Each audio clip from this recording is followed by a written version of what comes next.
Hello, my name is Raymond Mays, and I'm here today to conduct a workshop on team dynamics.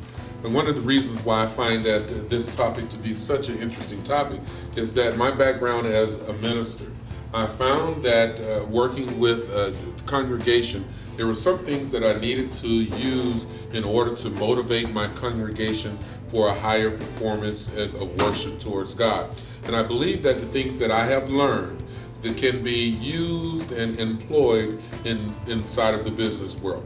How you can make today more beneficial to you to maximize what we're doing is by one thing, and that is participation. If you see on that sheet of paper that I'm giving you, the first line there, if you would write participation there, if you would participate in this workshop, we can get through this, and I promise you that I hope that it will be enjoyable to you. Participation is a very good way of active learning.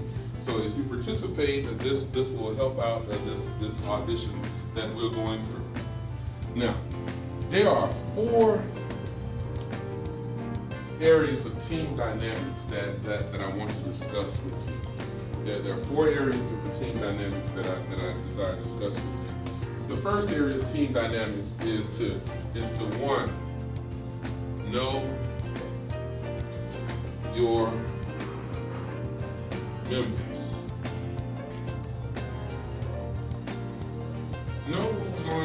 Know who's on your team. You got to know who your members are. That's the first thing that I want you to know about team dynamics, to learn about team dynamics. The second thing that I want you to learn about team dynamics is the life cycle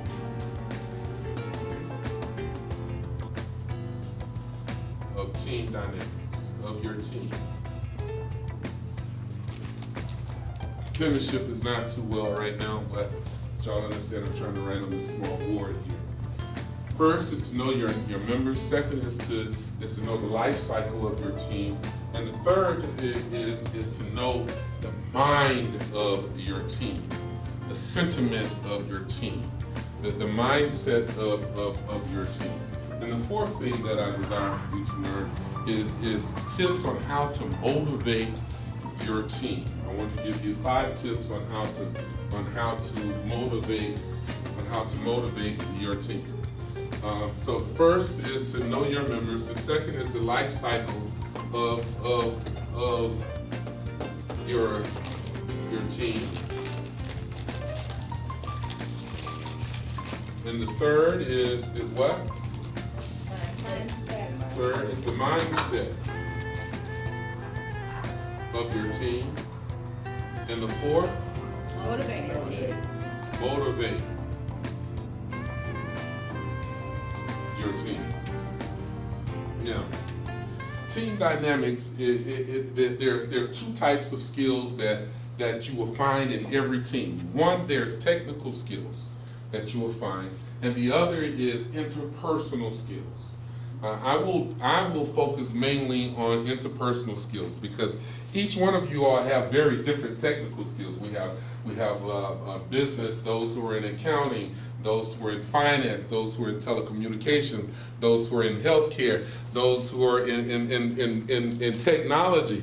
So I cannot do anything to improve you on those areas because I don't have your particular technical skills. But what I want to do today is to focus in on the interpersonal skills that you also need. It's part of the synergy on each team that you got to have your technical skills and you also have to have your interpersonal skills, which are your soft skills, and how to motivate your team and how to work inside of your team. Some of you may be team leaders, some of you may be team members, but I believe that this workshop is very valuable for whatever stage you are, if you're the leader or the member. Now, the first thing that I want to do in talking about this, about the interpersonal skills in team dynamics, and we've talked about is to first thing is to what? Know who your members are, right? Right.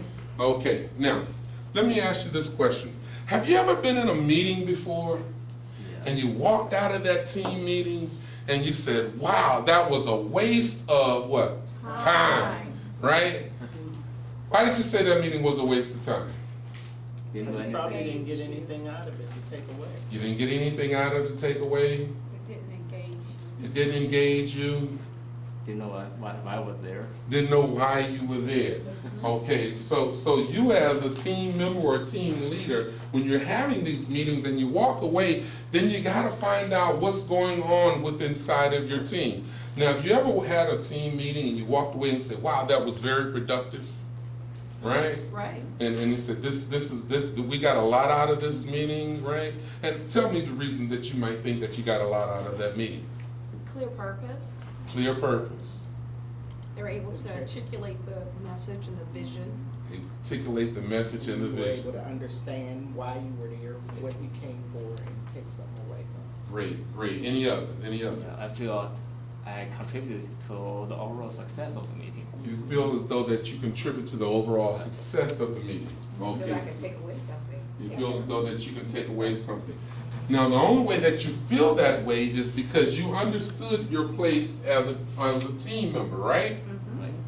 Okay. Now, there are four areas there are four types of team members that you have. Okay. Now, inside of your team members here. Now, let me just show you here on this side of the quadrant here. This represents your passive type of team member. And this represents your go-getter, that A-type personality, okay?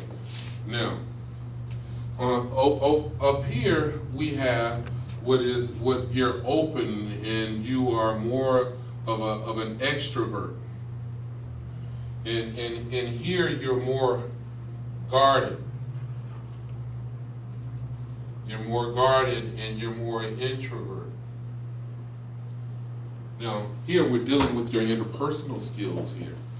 And one of the reasons that you felt engaged into that meeting that was a success, because it targeted you in some type of area in one of these axes here. Now,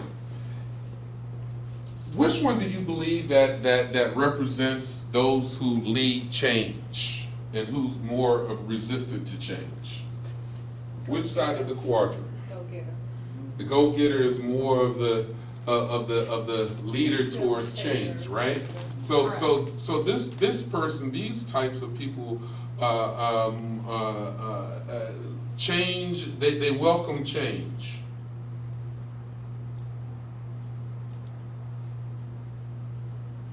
And this type is more resistant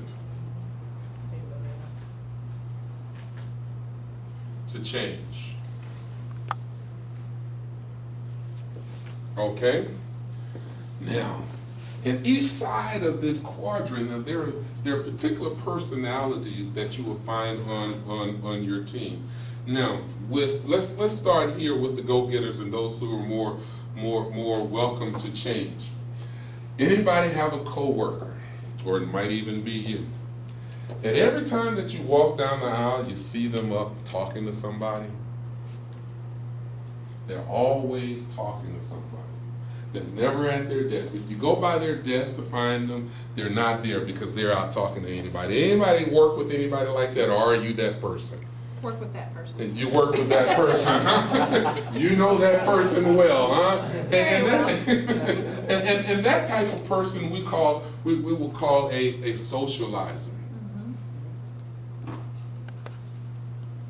And that person is open, they're extrovert, and those type of people are more of a go-getter, right? Now, the benefit of being a socializer on a team, sometimes the socializer get on your nerve because you want to tell them to go sit down because you have work to do, right? But what is the benefit of having a socializer on the team? The socializer is your cheerleader. You can bring people together. Cheerleader, right? And they have relationships, so sometimes. Bring people together, relationship. Right. Uh-oh. Spelling.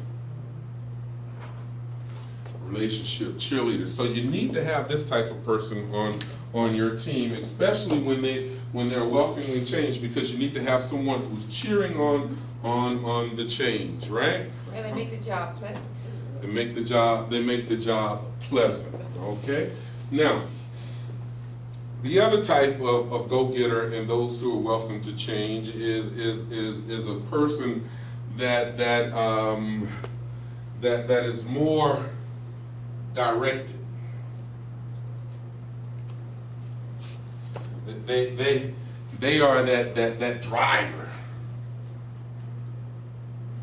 Have you ever seen the person who's walking real fast The purpose. with a purpose? They're trying to get to that place. That's the person who has that high energy level, and they're very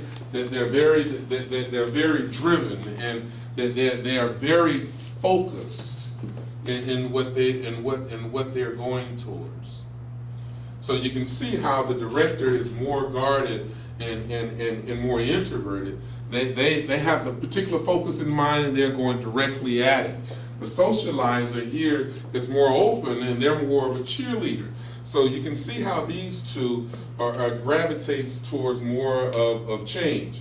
Now, on the other hand, those who are kind of resistant to change, but you also need these type of people on your team, are the analytical. Excuse the writing here. Are the analytical? They're here. Now, how come you think that the analytical are more resistant to change? They want to make sure it's accurate and that you're not making an incorrect decision. They're not gonna even make a decision Yeah, unless they it's just can't. right. The data has a support. They're analyzing everything. what's about to happen, right? The change, and so there's great analyzation about, they're going into deep scientific study to find out if this change is okay or this change is not okay. They take their time in terms of before they make their move in towards anything that are changing, right? Are these people always ask questions? These are A lot. ask questions. Yes. Yes. They need to know the answer before they make the change. They need to have some understanding of what is about to happen before it happens. Now, you need all of them on the team. One is not better than the other. You need all of them on the team, okay? Now, the other is the socializer definitely deals with relationships, but then you have one here that we're going to call the relator. They're a little bit different than the socializer. Similar, but the relator wants to make sure that everybody is okay, that the change doesn't create any conflicts or any problems with anybody. The relator is the one that wants to make sure that everybody gets along. Okay, they are more of the feeling type people.